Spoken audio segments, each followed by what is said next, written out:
My name is Renee Calder. I'm 34. And I didn't realize my life was about to split into a before and an after until my husband lifted his glass at our anniversary dinner, smiling like a man who thought the room belonged to him, and decided to make me the joke that would keep everyone entertained. It was a Friday night. Our place smelled like rosemary and seared steak, the kind of smell that should have meant warmth, should have meant celebration.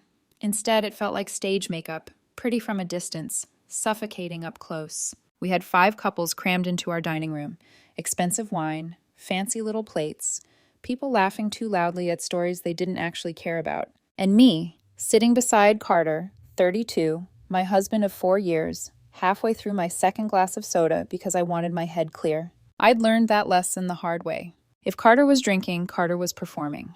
And if Carter was performing, someone always paid. Okay, Jason said from across the table, grinning as he poured more wine. Anniversary question. How do you two keep the spark alive after 4 years? There it was. The kind of harmless, stupid question people ask when they've run out of real things to say. I felt my stomach tighten, not because of the question. Because I saw Carter's eyes flick toward the group, toward the audience, like a comedian spotting the perfect opening. He laughed that loud, overconfident laugh, the one he used when he wanted people to believe he was charming. Spark? Carter repeated, leaning back in his chair like he owned the air.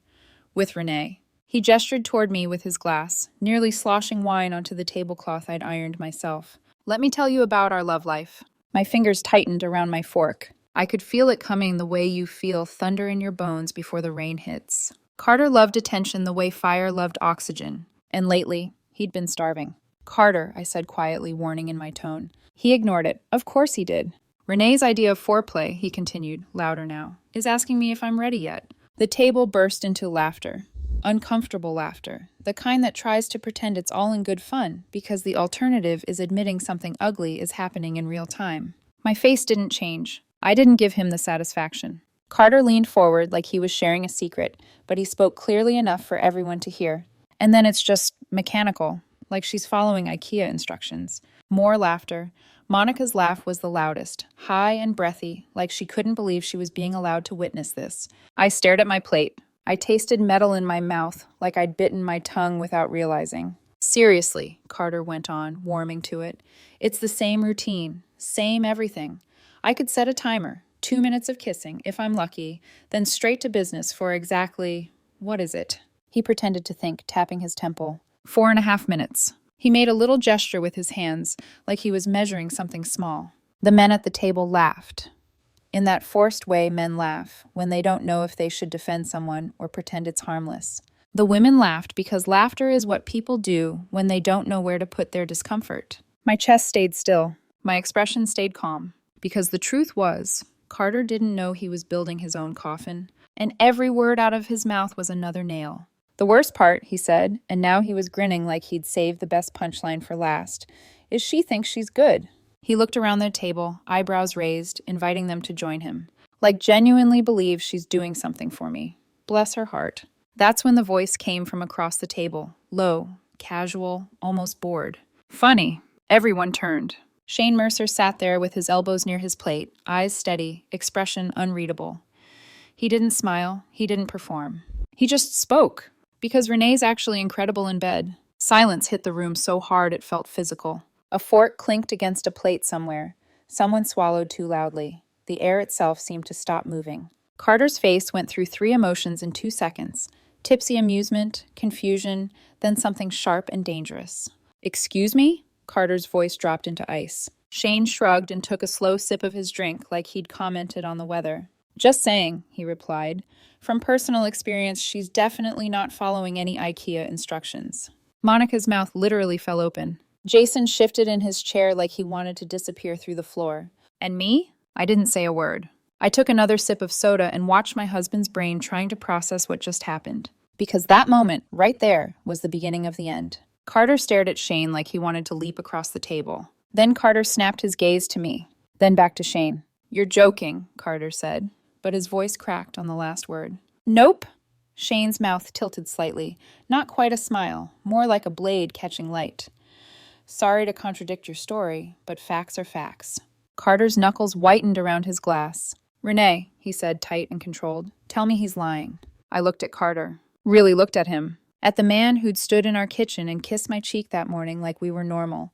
At the man who'd been humming in the shower like he hadn't been living a double life. And I realized something simple and terrifying. He wasn't asking because he cared about truth. He was asking because he needed control back. So I blinked once and said calmly, evenly, "He's not lying."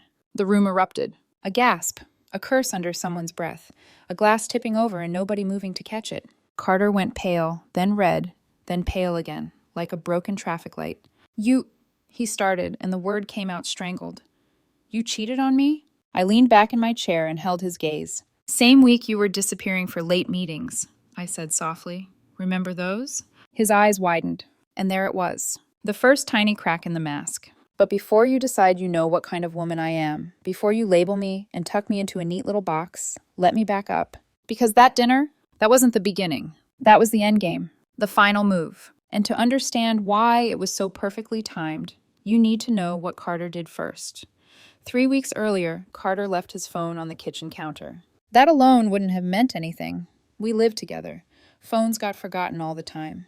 Trust had once been so normal between us that the idea of snooping felt unnecessary, almost insulting. I wasn't snooping. I was rinsing a mug when the phone buzzed. Once. Twice. I glanced over automatically, the way anyone does when a screen lights up in the corner of their vision. "Lena. Work. Can't wait to see you tomorrow. Wear that black thing again." I froze. The mug slipped slightly in my hand, ceramic clinking against the sink. Lena. A name I recognized. She was the coworker Carter mentioned casually, too casually, over the past few months. The one he stayed late with. The one who really understood the pressure he was under. The one who apparently needed him to wear something specific. I told myself there was an explanation. There's always that first moment where your brain tries to protect you, tries to rewrite reality before it shatters. Then the phone buzzed again. I picked it up, unlocked it, and stepped into a version of my marriage I didn't recognize. 6 months. 6 full months of messages scrolled past my thumb. Flirting, photos, plans, hotel reservations, lunch meetings that bled into afternoons that disappeared entirely. But the cheating wasn't what hollowed me out. It was the way he talked about me. Lena, when are you going to leave her? Carter, I don't know. She's useful. Useful. Like a tool. Carter, she does everything around the house, never complains. It's like having a really obedient roommate who pays half the bills. My hands started shaking, but I kept reading. Lena, she doesn't sound like much of a wife. Carter, she's not. She's boring as hell. Personality of a wet towel. I sat down at the kitchen table without realizing it. Carter, she thinks she's good in bed. I have to fake everything, or she'd feel even worse. Carter, last time I mentally reorganized the garage while she was on top. The words blurred for a second. I blinked them back into focus.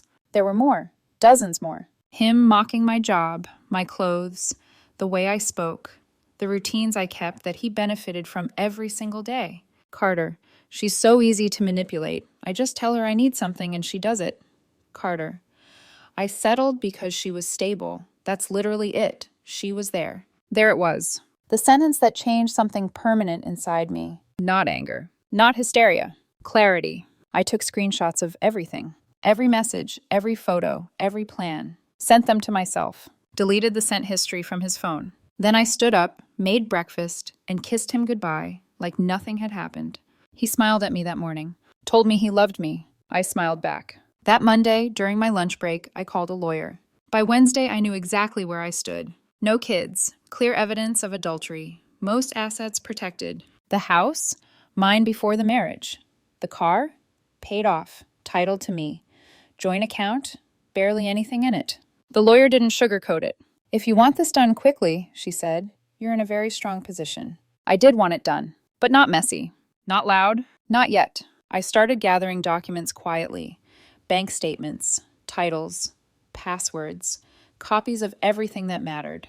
And that's when I noticed something else. Carter had started asking questions. Too many. So, when do you hear back about that promotion? Did they say anything about the bonus structure? Is there equity involved? At the time, he framed it as support. Now I knew better. He wasn't cheering me on. He was waiting, and he was planning something of his own. The funny thing about betrayal is that once you see it clearly, everything lines up. The late nights, The sudden interest in my finances. The way he'd started treating our future like a math problem. I stopped confronting. I stopped reacting. And I started preparing. Because by then, I already knew one thing for certain. Carter thought he was playing me. And he had no idea I had already flipped the board. The call came on a Thursday morning. Not a text. A call. That alone told me it wasn't casual. I was halfway through sorting emails at my desk when my phone buzzed with a name I hadn't seen pop up in years. Maya Brooks. Carter's ex-girlfriend. The woman whose name he always followed with a shrug and a dismissive, ancient history. I let it ring once. Twice. Then I answered. "Renee," Maya said, skipping pleasantries. Her voice was tight, clipped. "Can you meet me?" My fingers stilled over the keyboard. "About what?" "Not over the phone," she said. "Now, if you can." That edge in her voice, the one that says something's already on fire, made the decision for me. We met at a diner 2 blocks from my office. Neutral ground, cheap coffee, vinyl booths that stuck to your skin. Maya was already there when I arrived. She hadn't touched her coffee. It sat between her hands like a prop she didn't know what to do with. "You're going to want to sit down," she said. I slid into the booth across from her. She didn't smile, didn't soften, just looked at me straight on. "I ran into someone from Carter's office yesterday," she said. "A woman named Erin, accounting." I nodded slowly. I'd heard the name before. "She told me something," Maya continued, "about Carter and a coworker, Lena." I kept my face neutral. "Go on." Maya's eyes narrowed. She studied me for a second, then nodded like she'd just confirmed something. "You already know," she said. "I do." "How long?" 3 weeks. "And you haven't said anything?" "No." She exhaled hard through her nose. "Smart." I waited. Maya leaned forward, lowering her voice even though the diner was nearly empty. "Everyone at his firm knows," she said. "They've known for months. They joke about it. Happy hours, lunches. It's treated like some office romance." My jaw tightened, but I didn't interrupt. "That's not why I called you," she added. Something cold slid down my spine. "What else?" I asked. Maya reached into her purse and pulled out her phone.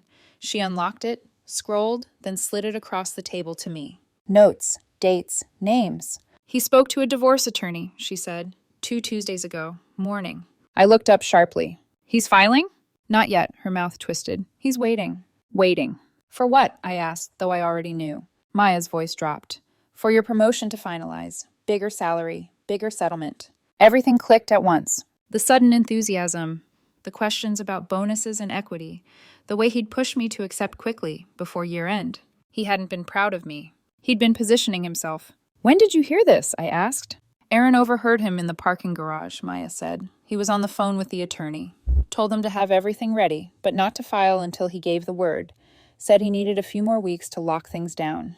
Lock things down. Like I was a vault. The diner felt too small suddenly, too close. Maya watched my face carefully.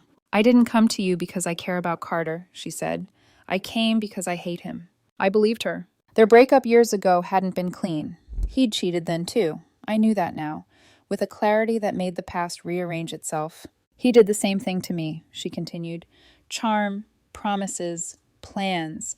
Then I found out he was lining up my replacement before I'd even packed my boxes." I handed her phone back. "Thank you," I said quietly. She hesitated. "What are you going to do?" I leaned back against the booth, folded my hands in my lap, and let the anger settle into something colder, something useful. "I'm going to finish what he started," I said, "just not the way he expects." Maya's lips curved, not into a smile exactly, but something sharp and satisfied. "If you need anything," she said, "dates, details, names." "I will," I replied, "and when I do, I'll ask." We sat there in silence for a moment, 2 women connected by the same man's arrogance. Not friends, not allies out of affection, but aligned. Because sometimes revenge doesn't need trust. It just needs timing. And Carter had no idea the clock had already started. Once you know someone is lying to you, everything they do becomes data. Every smile, every casual question, every touch meant to reassure instead of connect. I started watching Carter the way you watch an opponent once the rules of the game are clear. He came home that night in a great mood, too great. Humming under his breath while he kicked off his shoes, dropping his bag in the same careless spot by the counter, like nothing in his life was about to implode. "Hey, babe," he said, kissing my cheek. "You look tired." "I am," I said honestly. "Long day." He didn't hear the warning in my voice. He never did. Over dinner, he talked about work, about pressure, about how people didn't always get the recognition they deserved.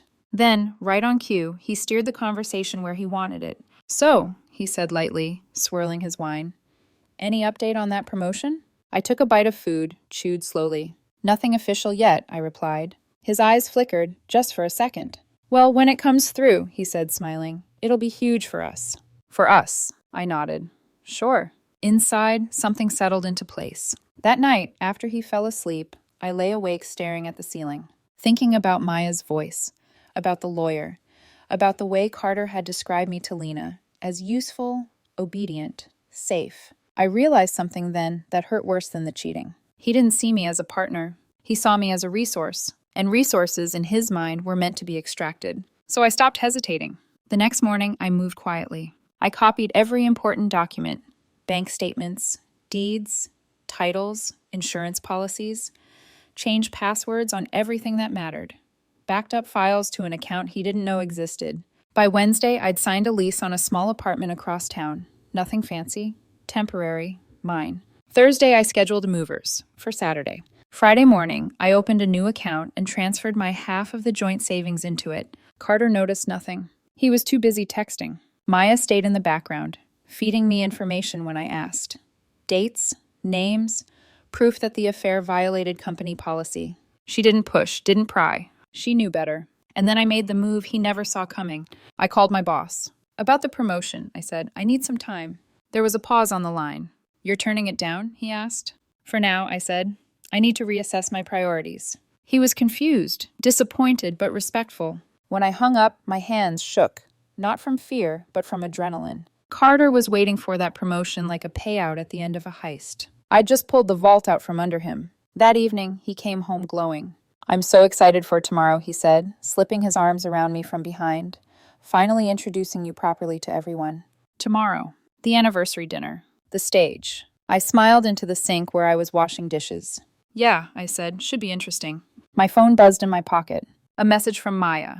"He's been bragging. Thinks he's untouchable." I dried my hands slowly. "Good," I typed back. "Let him." By the time I went to bed that night, everything was in place. Financially, legally, emotionally, I was already gone. Carter just didn't know it yet. And tomorrow, in front of everyone he wanted to impress, he was going to learn exactly what happens when you mistake silence for weakness. By the time the last guest arrived, Carter was already halfway through his second drink. He'd changed shirts twice before settling on the one he thought made him look confident instead of desperate. I noticed. I always noticed. "Relax," I told him, straightening the centerpiece on the table. "It's just dinner." "Exactly," he said, grinning. "Just dinner." But his eyes were already scanning the room, mentally arranging the audience. People filtered in, laughing, complimenting the place, handing over wine bottles like offerings. Carter soaked it up, played the charming host, kissed cheeks, told stories that always positioned him at the center. I stayed quiet, watched, and waited. The roast came sooner than I expected. He barely waited for the plates to be cleared before leaning back, glass raised, basking in the glow of attention. And then Shane spoke. "Renee's actually incredible in bed." Silence detonated like a bomb with the sound sucked out. I let it stretch. Let Carter twist in it. Then, finally, I spoke. "I saw your phone," I said calmly. 3 weeks ago. Lena, the messages, the hotels, the plans." His mouth opened. Closed. "You left it on the counter," I continued, voice steady. 6 months of texts, you calling me useful, a placeholder, a roommate who pays half the bills. Around the table, people shifted, eyes darting, realizing they were trapped inside something far more intimate than dinner conversation. "You told her you were waiting to leave me," I went on, "until my promotion finalized, so you could maximize what you took." Carter stood up so fast his chair screeched against the floor. "That's not," he started. "I turned it down," I said softly. That stopped him. "I turned down the promotion yesterday," I repeated. "So whatever fantasy payout you were counting on, it's gone." The color drained from his face. "I've already filed," I added, reaching into the drawer beside me and placing the folder on the table. "You'll be officially served Monday. I figured I'd save everyone the suspense." No one spoke. Then Monica stood abruptly. "I think we should go," she said, already grabbing her bag. The room emptied in under 2 minutes. Chairs scraped, apologies mumbled, eyes avoided. When the door finally closed, it was just the three of us. Carter, me, and Maya, sitting calmly, watching him unravel. "This is my house," Carter said hoarsely. "You can't just—" "It's mine," I corrected. "My name, My deed. You can pack a bag and leave tonight. He laughed then, sharp and brittle. You're really doing this? Yes. Something in his expression cracked. Anger slid into desperation like a bad costume change. Renee, listen, he said, stepping closer. We can fix this. Counseling. Whatever you want. You don't love me, I replied. You loved what I did for you. His jaw clenched. Behind him, Maya didn't say a word. She didn't need to. Carter looked between us, realization dawning too late. He'd lost. And he'd lost in front of witnesses. The first 3 days after the dinner were silence. Not peace, just the kind of quiet that buzzes in your ears because you know something ugly is pacing just out of sight. Carter tried calling the next morning. I didn't answer. Then came the texts. Long ones, angry ones, apologetic ones, voice notes that swung wildly between you ruined everything, and please just talk to me. By Saturday afternoon, I blocked his number. I spent that weekend moving. The movers came early, just like I'd scheduled. I watched from the doorway as they carried boxes past Carter's empty side of the closet, shirts still hanging there, shoes lined up like he'd be back any minute. He wasn't. By Sunday night, I was sitting on the floor of my new apartment, eating takeout straight from the carton, feeling something I hadn't felt in months. Relief. Monday morning, my lawyer emailed me. Papers served. That same afternoon, my phone rang. It was Jason, the same Jason who'd been at the dinner, the same Jason who'd laughed too hard at Carter's jokes. Renee, he said, voice low, have you heard about Carter? I sat up. No, I said, what about him? They fired him. Like, escorted out of the building, fired. I closed my eyes. What? HR got an anonymous tip, he continued. Policy violations, evidence, a lot of it. I didn't respond. Because I already knew. Maya called an hour later, practically vibrating through the phone. I sent everything, she said, not even trying to hide the satisfaction. Screenshots, dates, hotel receipts. HR didn't hesitate. Lena's gone too. There it was. The moment she expected gratitude. We make a good team, she added, lighter now. Don't we? I let the silence stretch. Then I said calmly, no, we don't. What? You helped because you wanted him to burn, I said. That's fine, but this ends here. She scoffed. Wow, after everything I did for you?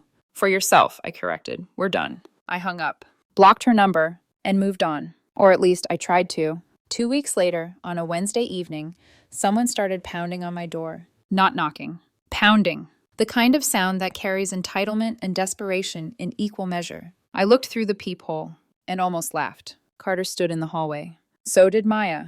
They were yelling at each other. I opened the door before I could stop myself. You ruined my life, Carter shouted the second he saw me. I crossed my arms.